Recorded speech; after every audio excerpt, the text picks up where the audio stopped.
Topic 3 of the day. Usually, the final topic of the day is brought to you by the Kind of Funny forums, where we get audience questions. We read them to you, kindoffunny.com/forums. But what we're going to do is a little something different. We got so many great questions from you guys that the final 2 topics are both going to be audience driven. Cool. I'm really excited about this. We talked a little bit about Halo in the first topic, talking about 2015 games, but I want to dive a little bit deeper for my boy Joey V, who wants to know, is Halo as big of a deal as it used to be? It's a good question, Joey. I think what makes Halo special is it's not a you wait years to play it. It's not a title that comes every year. It's got a really rich, deep story. For me, it is, like what Star Wars is to movies, Halo is to video games. And I've grown up playing Halo, and it's been such a big part of our Xbox heritage. And I think what the team has done with this title, I believe will remove any doubt, I think, about the power of Halo. Not that there's been a lot. I think most people are mostly really been excited about the game. And I think the innovations they're making with multiplayer will allow it to have a longer tail, if you will.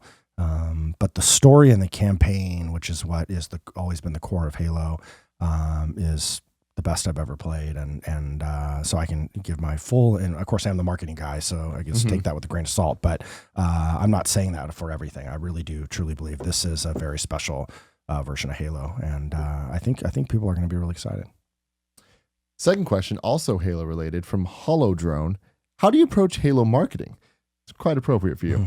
I feel it's been quite corporate and stiff the last few years, but things like the new 20-second advertisements for next week's Halo 5 live event are much more tongue-in-cheek. I think focusing on that sort of thing is key to keeping people engaged with it. I would like if you spoke about the game as less of a product or an experience and more as a fun game and a fun universe to explore and play in. As the marketing guy, what do you think about that? Yeah, I mean, I think we have different segments of audience. So we can reach Xbox fans and we can reach Halo fans pretty easily, like through our DAS, through what we call our own channels. We have our social channels. We have ways to, reach people through our own channels. How do we reach mainstream gamers and mainstream consumers who really then have to go to media? So we have to go to our TV campaigns.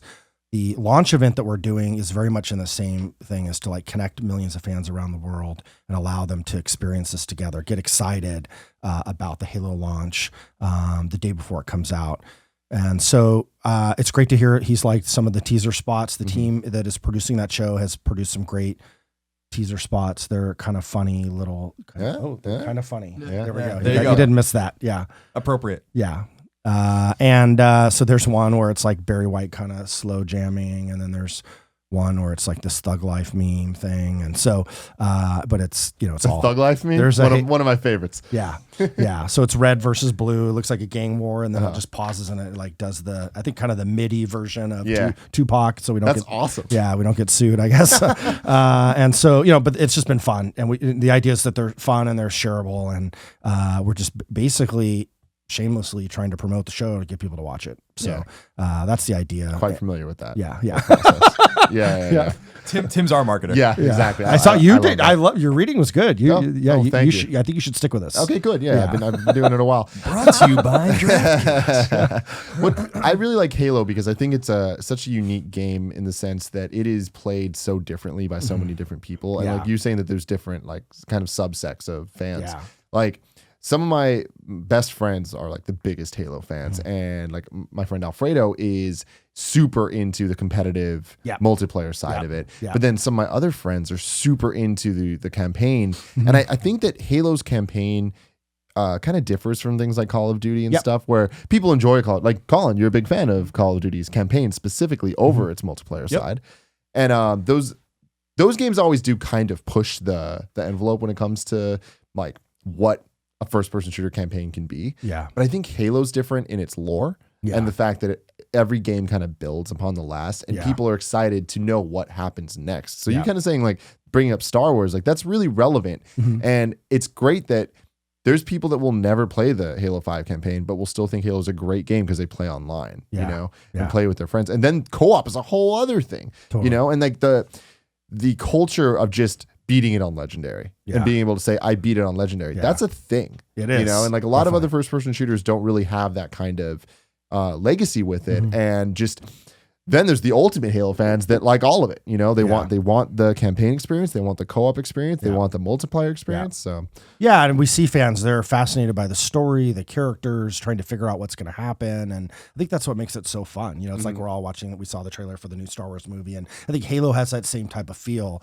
And New York Times bestseller books, and a lot of people read The Fall of Reach, and we're actually making a Fall of Reach animated series. We're actually going to debut the first episode of that in our live show on the 26th. Oh, cool. That is one of our things we have in our limited edition SKU. And so another way to kind of, it's not a lot of video games where there's actually like a whole movie that tells you the story behind a lot of what's happening. That was a book and a movie, and it's like, and it leads up to like what's happening in the game.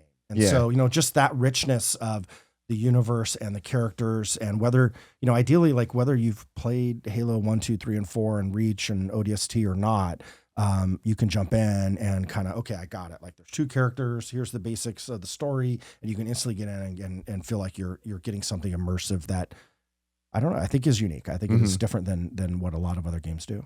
Something I really liked about the marketing of Halo 5 was how the podcast, the Hunt the Truth podcast, like, we do podcasts, so we're looking at the charts all the time, especially with PS I Love You, which is now, #1 PlayStation podcast. Well done. It's always cool to see Hunt the Truth has been just up there consistently. It's always in the top 3 spot. And it's like, that's really awesome. That's a pretty unique way to promote the games and kind of promote the stories. And people seem to be really into it. Yeah. And I think, we had a great team that went off and put that together, and we were able to get some really good talent, to be able to do that, and worked really closely with 343 and the team on the story. I mean, I got hooked on it. I was like, every week when there's a new episode, I didn't know what was going to be in the episodes. And so I was listening. It became so popular that we decided to do a second season, which is up now, running now. And it's just a great way. I think, again, back to like, there's a story, there's a richness of the universe, and it's fascinating, I think, again, for core fans that want to know and understand more, as well as other people that are like, hey, I just want to get introduced to this universe. And, like we played in the car, the podcast in the car, and, my wife will listen to it, for example, and like, she's not a big Halo fan, but she's totally like, oh, wow. And she remembers the last one. And so you kind of bring other people along into the story. Yeah. And so whether you're a core Halo fan or not, and so we've had fun doing a lot of interesting, innovative things with the campaign. And now we are officially running the final campaign trailer. We are using licensed music. Yeah, I think one of the first times that launch trailer got me so hyped. Nice. We did like a breakdown of it and stuff. And oh man, like to me, I love Halo, and specifically I'm a campaign guy. Yeah. And I've been like kind of like 5's coming. It's not that I'm not excited. Sure. It's like whatever. It's Halo 5. At this point, we get it. Yeah. Then I saw the trailer. I'm like, I want this game. Like, I need to play. We're doing our job. Yes. All right. As a marketing guy myself, a question I have for you is: so when Halo is a game that has such different fan bases, whether it's campaign or multiplayer and all that, do you kind of have? And I'm not even saying budget in terms of just financial, but also just in terms of how much time and thought you put into the planning. Do you have 100% of effort, and you kind of divide that 100% up into, well, this much goes to multiplayer, this much goes to campaign or whatever? Or is it kind of like there are 2 separate things that you guys are promoting multiplayer, you guys are promoting campaign? Yep. Yeah, good question. So we tend to think about the whole thing holistically, and then we work with creative agencies that go off and produce the campaigns for us. We actually have a creative team internally that manages them. We work very closely with. Traditionally, Halo has been much more campaign led.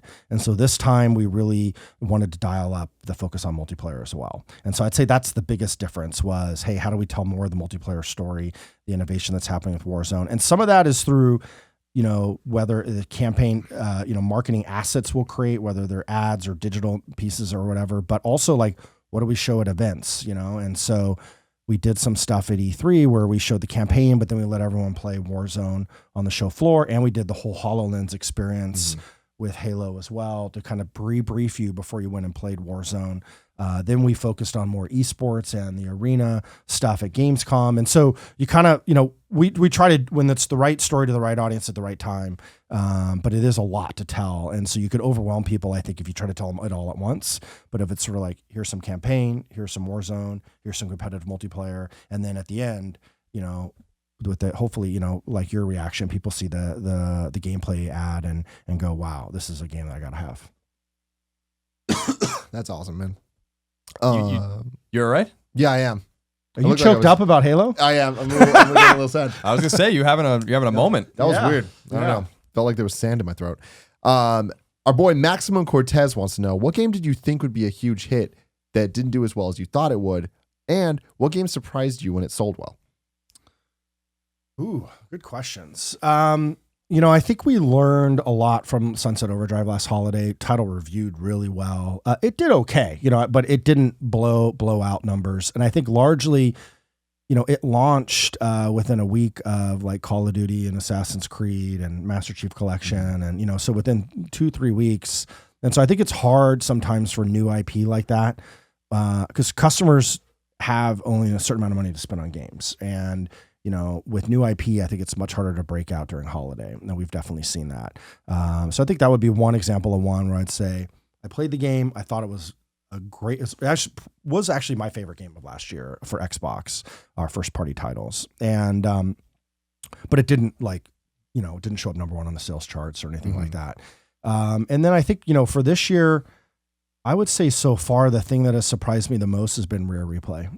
It's selling really well. We'll probably sell twice as many as we planned. And so just the reaction to that. And I think just the love of of Rare and what they've created. And I think it's a great value. You get 30 games for $30. So it's like $1 a game. So, and there's a lot of great games there.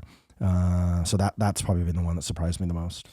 As a quick a side question, since you brought up Sunset Overdrive, made by Insomniac Studio, I know very well. I'm friends with Marcus and Drew, who were the guys that helped create that, and I know them obviously from Resistance, which was when I was doing the PlayStation beat at IGN. So we're quite friendly. And I went, and did. That was the first time I ever went to first party preview coverage. I went and did Sunset when we were still at IGN. And I was also really intrigued by the game. Is there any interest in doing a sequel or working with Insomniac again, or you guys have kind of moved on from that situation? At this time, I don't think we've announced anything. We had a great experience working with Insomniac. We were happy with the title, but again, it didn't, blow out. It wasn't like a blowout breakout success. I think the title was really innovative. It was a really fun game to play. But I think in some ways, if there's you have to find that consumer sort of alignment with what is the one sentence description if you're in an elevator with me to describe what Sunset Overdrive is? And I think a lot of people took it was over the top action and it was but in many ways it was kind of a skateboarding game with guns, and it was super fun over the top action.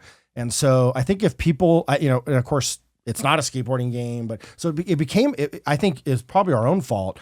It became a hard game to describe what it is. And I think, if you're struggling to even just simply describe what the game is, we don't have that problem with Forza or Halo or other titles. I think that might have been part of the challenge for us. The Awesome Apocalypse. Awesome Apocalypse. I liked that a lot. Yeah, and we had fun. I mean, we made the weapons and we had the TNT gun, and we had people. I like firing the vinyl record shooter was cool. Yeah. So we did all. We had the energy drink. I'm forgetting now. We have cases of that in our office. Still. What was that called? I don't remember. God, I forget. I can see it. It's blue and orange. I can see the can. I had it on my desk. Oh, my team would overcharge. Thank you, Scooter. Yeah. Scooter, for the win. Joey Fatoni says, will we ever see any of the plans for Xbox One that they dropped come back? I like the idea of physical and digital for everything. Also, what's one feature you'd like to see on Xbox One that PlayStation 4 has? So, as far as the first question, I didn't quite understand. Most of our games we do launch physical and digital. Yeah, okay. But we do hear a lot of the we wish you did a lot of that, so I think people really liked some of the vision and things that we wanted to do with the platform, and I think we're delivering on a lot of those. I mean, now you can pre-order games, and there's you can share gold, and you can, if you make it your home console, people can play and anyone else can play all your games on your console. So there is a lot of nice benefits to what a lot of that vision that people heard about. With that said, we're still innovating. We still have a long list of things we want to do. And backward compatibility this holiday is one example of something that we're really excited to deliver on. But there'll be more stuff. The new Xbox One experience, of course, and then but there'll be more and more things we'll be bringing throughout the next year. And then the second question was, what's a feature from PS4 that you'd like? I'd like to sell as much as them. Maybe is that it's a great feature? Yeah, I mean, because frankly, it's like that's the fuel, right? So I mean, the more you sell, the more you can reinvest, and so we've been really fortunate that our console sales are up against 360. Our game sales are up. We feel like we're delivering the games, and so.